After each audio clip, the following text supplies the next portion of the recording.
Hello friends, I'm Chitra CJ taking you ground improvement techniques. So today I'm going to discuss about two topics: emerging trends in ground improvement and economic consideration and its suitability.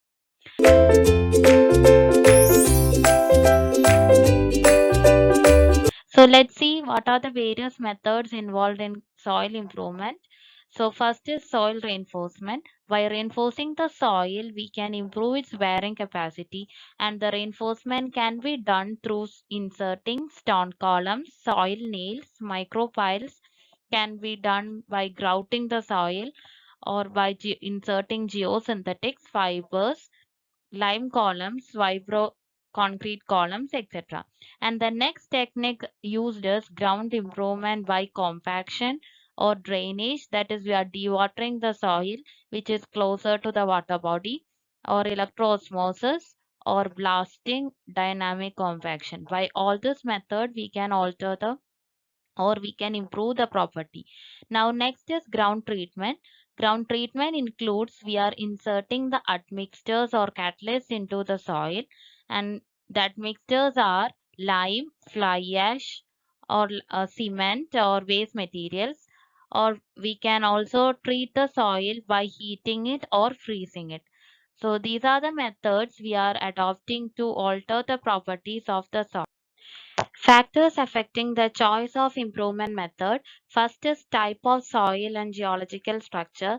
Second is the area that we are considering for the construction. Second is type and degree of improvement required in the soil property. So next is availability of equipment and material and the quantity of work that is to be completed within a time limit.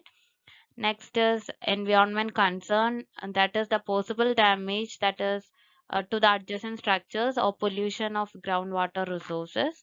Next is the cost. Then next is reusability of the material that we are using for the ground improvement technique. So these are the factors involving for the choice.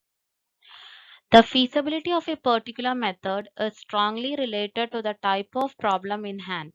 So, like a foundation, an embankment on soft ground, an unstable slope, an excavation, an earth retaining structure, a leaking dam or reservoir. And so, these are the problems that we usually come across during construction. Now, let's see emerging trends in ground improvement or latest technique that we are adopting for the ground improvement. So, like environmental geosynthetics and solid or waste management, and waste materials can be effectively involved in this ground improvement techniques, and low cost technologies with soil and additives and geosynthetics, biotechnical stabilizations, and development of new machineries for this mechanical modification. So, like these are the new emerging trends in ground. So, let's see some of the emerging trends in ground improvement techniques in case of geosynthetics. So, first is geotextile. Geotextile is a polymer made of polyester or polypropylene. It is woven in zigzag manner, and there are mainly two types of geotextiles: woven or non-woven. So, we can see in the figure. And next is geogrids. In this a net-like form made of plastics.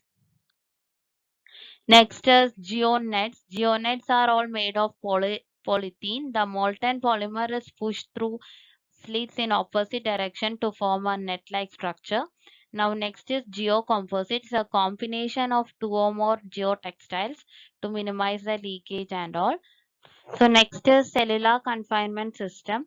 It is also called the geocell. It is mainly 3D honeycomb structure, mainly used for the erosion control, soil stabilization on flat ground or steep slopes, and for earth retention.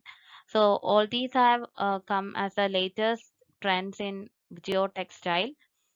So thank you students for listening.